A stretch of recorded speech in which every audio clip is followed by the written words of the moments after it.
What Isak does is he goes, which makes these two defenders drop back. That's the one. Double up on him at all costs whenever you can, all right? That's just the rule. Answer to That's the question, the rule with Salah. Yeah. You'd want both of them in your team, wouldn't you? My Premier League 11 includes both of them.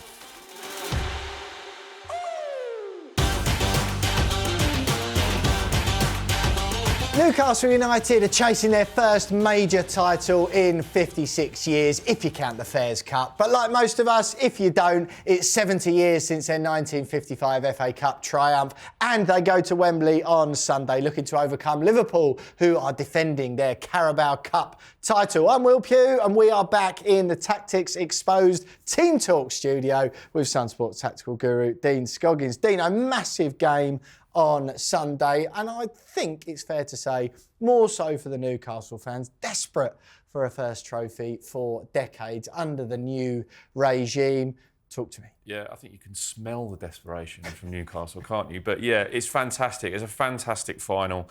I obviously, being a Spurs fan, I would have liked to have been talking about Newcastle v Spurs here, but we're not, as Liverpool did it. But also, I think it's going to be quite an even contest in the matchups. Liverpool aren't quite at the heights they've been the last month or so. So, going out of the Champions League and playing the way they have. And Newcastle feel like they're saving themselves for the big one. Just a massive shame no Anthony Gordon and no Hall as well. It's going to be a really, really difficult day for them down that left. Certainly a shame for Newcastle, isn't it? It is. Liverpool maybe less so. Well, look, as always on Tactics Exposed Team Talk, we are going to answer questions from you. If you want to be featured on the next show, make sure you get involved in the comments on the Tactics Exposed Team Talk show or Tactics Exposed, which of course goes out on Monday nights. We've got the first question, Dino, that has come in about this game. Fair to say, quite a bit of focus on Newcastle. So first of all, their main hope really after the omissions or the players they've got missing, as you just mentioned, can Alexander Isak get the better of Virgil van Dijk again? Yes, and he did a very, very cool thing against Van Dijk when they played in the game at St James's Park earlier in the season, which finished 3-3, right? And I'm going to call it go, stop, go, okay? So you like my little buzz phrases. I very much do, right. Okay, so we'll start with, we've got a fairly similar formation set up for both teams. For both teams, okay? right. They're probably, on paper, look like they're going to set up as 4-3-3 or 4-2-3-1, fairly similar. But the most important thing, I'm just going to move the Liverpool players sort of out into more attacking positions for a minute and bring the midfield into where we expect them to be. Yep. What we'll see immediately when we go into that shape, Yep. let's put Salah up that right wing. What we see straight away when we go into that shape is Liverpool's back four are going to be against Newcastle's attacking three, okay?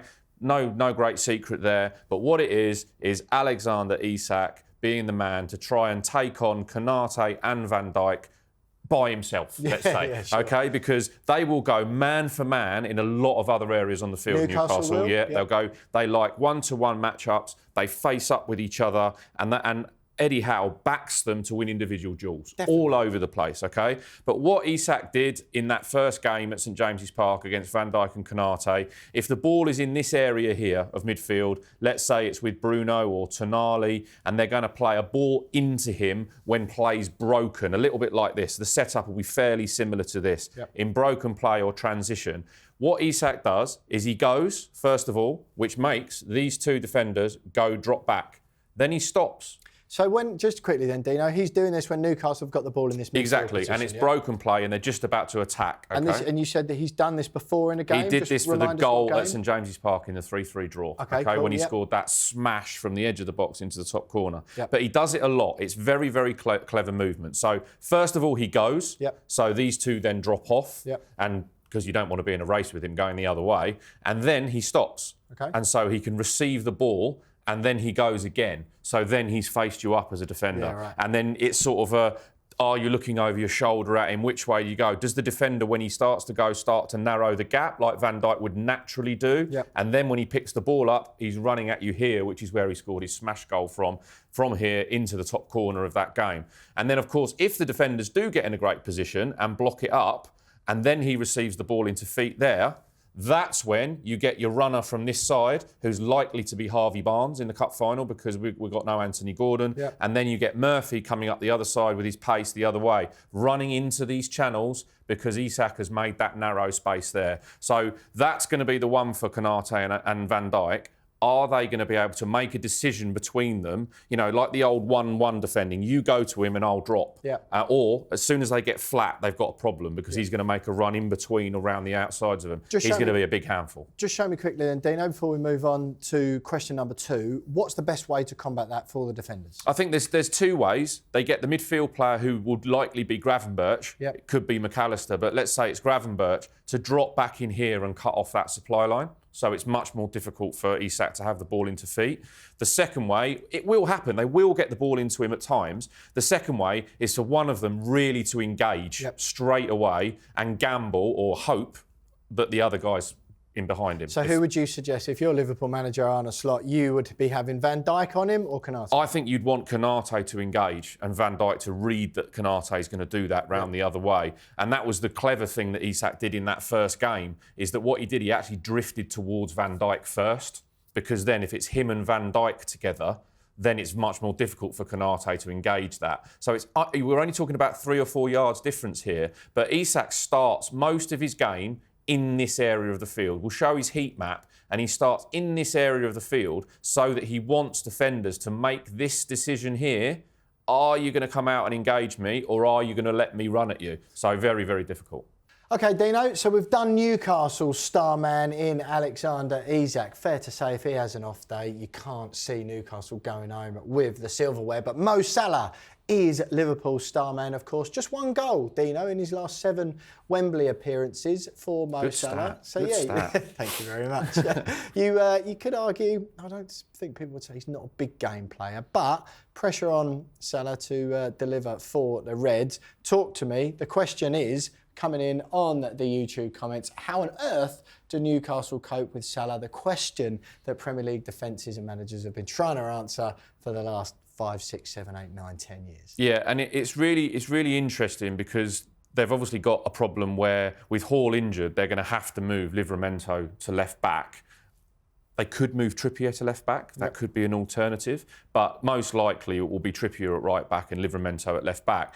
But because the reason I say it's a shame is because what they've done previously against Liverpool is almost create a back 5 by having Hall playing the left midfield role and then Burn playing left back. Yes, and then Burn comes inside and Hall goes back to left back, which creates a back 5, which means Salah's got a double up scenario here. Yep. Okay, so they haven't got that because Burn is going to have to play as the left centre back, and Livramento is going to be the man who's going to be 1-for-1. Good 1-for-1 defender, I say. He is good 1v1. Okay, but what the key man here is Joe Linton. Okay, Joe Linton is the left of that midfield 3, and a decision between him and Burn about who's going to be the double up man, and that's going to be communication between those two. Because if you get an attack from Curtis Jones or Szoboszlai or McAllister into this area, that's where then Dan Burn, your man, he's coming into your zone.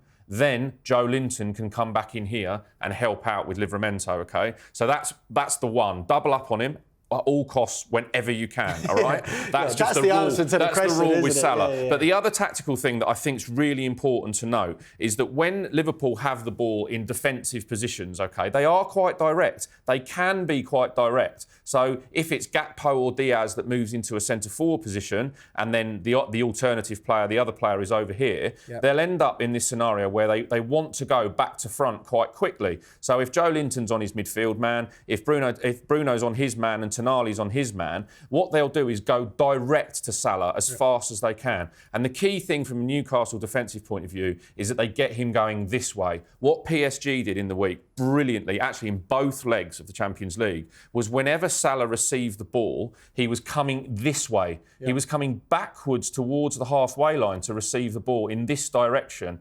And then don't let him just go back there on his own, because then he'll turn and run at you and face you. So make sure you're engaging him straight straight away. And Newcastle are a very fit, very physical, very dynamic team. Yep. And this approach suits them because they can go and do that and not be frightened if the ball goes in behind. They've got Burn and Joe Linton to come and cover across. So those three left-footed, left-sided players are going to be key, three of them together in trying to stop Salah. But get him in this area, not in this area. So effectively, the instructions for Tino Livramento for the game are extremely simple. Make sure you are within 3 to 5 yards of Mo Salah at all times, and then it's between Dan Burn and Joe Linton to kind of cover. Decide who does the rest. Absolutely, and who's the double up man. Just quickly, is there any risk with that if Burn goes, Joe Linton's going to be almost end up in a centre-back position trying to cover that space? And he does. At times, he does slip in there. And, and if Burn goes that way, you might see Joe Linton or even Tonali be the cover man and make that 5 in there, which is, it's a really interesting... They just work really hard. Yeah. They've got 3 midfield players, and we'll talk about their attacking in a second, but they've got 3 midfield players who cover an enormous amount of grass, and you have to against Liverpool. It's an inevitability that you end up at times with 5 defenders across that back line. We've spoken about both key men then, Mo Salah v Alexander Isak. It feels to me and to a lot of fans up and down the country like the performances of these two star men for their side is going to be the key to the result of this Carabao Cup final. Just talk to me about the sort of head-to-head aspects of those two players. Yeah, and I think that, Isak has been the standout performer of the year, if you think but Salah's been the consistent one. And Salah's played more games, which a few will Liverpool show. fans would argue that maybe Salah has been the outstanding performer From a numbers of the year. perspective, absolutely, yeah. But it's also because he stays fit and he barely misses a game, barely misses a minute. And Isak has had his injury troubles. But when you look at their stats per 90, they're actually quite close together. And look, obviously, on paper, Salah is playing in a better team and he is allowed the freedom not to do as much in open play. And Newcastle will try and exploit that. It will try and be, we'll play 10v9 in other areas of the field as long as we can work hard enough to get back to that double up at the back. But look, you'd want both of them in your team, wouldn't you? My Premier League 11 includes both of them. Right, now, Dino, question number 3, which we'll see on the screen very shortly. It's a bit of a cheat. Producer Matt has flexed his muscles. Got it on the act, exactly, yeah. He's used his producer privilege. He is a gooner, he is an Arsenal fan, to ask this question. Bit upset that his team aren't involved in this game, of course. Does Eddie Howe have another trick to beat Liverpool like he used to beat Arsenal in the second leg of the Carabao Cup final last month when they won 2-0 at St James's? Yeah, incredibly clever, Eddie Howe. Just quickly, let's talk about what he did that day. It was much more of a back 5, like we talked about before, that they can slot into Newcastle.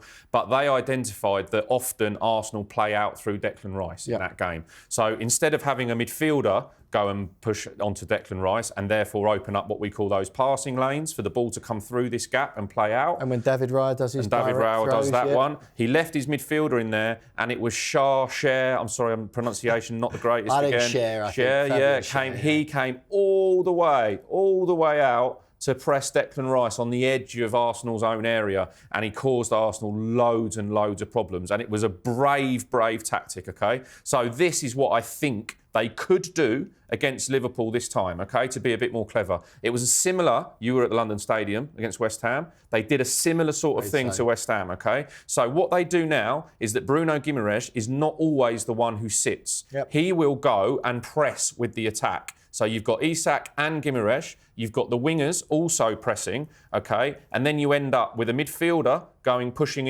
pushing in here as well. Yep. And the defence doesn't push up. Right. So you're thinking then maybe massive Sober's corridor of space. Yeah, big corridor of space in here. But because they're so brave with the press and they go man to man all over the place in attacking areas, inevitably what happens is a goalkeeper or a defender will go over the top of this, okay? As soon as the ball goes into the air, let's say that might be Soberslai, then they're going to hit him. Okay. And then they're going to try and win the ball back in these areas. And if they win it back here, again, it's very brave because you're man for man, but that's what Newcastle do. They will go man for man all over the pitch and not worry that they're going to be overloaded. If then they win, bearing in mind this could be a McAllister, a Jones, a Soberslai, Soberslai the best of those 3, but not as good as a Dan Burn in the air, or not good as a Fabian Schär in the air. Yep. And also, as soon as the ball's in the air, these two hard-working midfielders in Tonali, who people aren't talking about enough, he's a fantastic player, they will straight away come in here. But like and sprinting back when the ball's in the air, and then they win the ball back, and then they're going at you 4v4 in the other direction. Yeah, so by creating this huge space that the midfielders have to cover, they're saying our midfield's fitter than yours, we're going to win more duels than you, and then we're going to win the ball back by pressing high but not pressing the defence up. So I'll be really intrigued if they do that at Wembley on that massive pitch and how long they can keep up that intensity. Yeah, well, just looking at the overhead shot that we had there, that looks risky. If you're Newcastle, that looks extraordinarily risky, and you're leaving so much space at the back for Liverpool's amazing front three to exploit. It is risky, but what I would say is in the second half of Newcastle Liverpool St James's Park earlier in the season, they dropped off. They dropped off Liverpool, and they got themselves into a position where Mo Salah was drifting into this area here, much more central and close to the striker. And as we'll show, we show all the time how Salah's heat map, which is in this sort of area. You know full well he's going to get in the area at some point. Salah in the box, bad news. As we said before, keep him in his own half and hit him high. And by creating that big space and being very committed in the press, they could have some joy. It's a cup final, right? Go and win it, lads. Well, that's it for another episode of Tactics Exposed Team Talk. Just a reminder, if you want your comments to feature on the show, make sure you get stuck in the comments on this episode and, of course, the Tactics Exposed episodes, which go out every single Monday. Dino and I will be back after the Carabao Cup final next week, so make sure you tune in.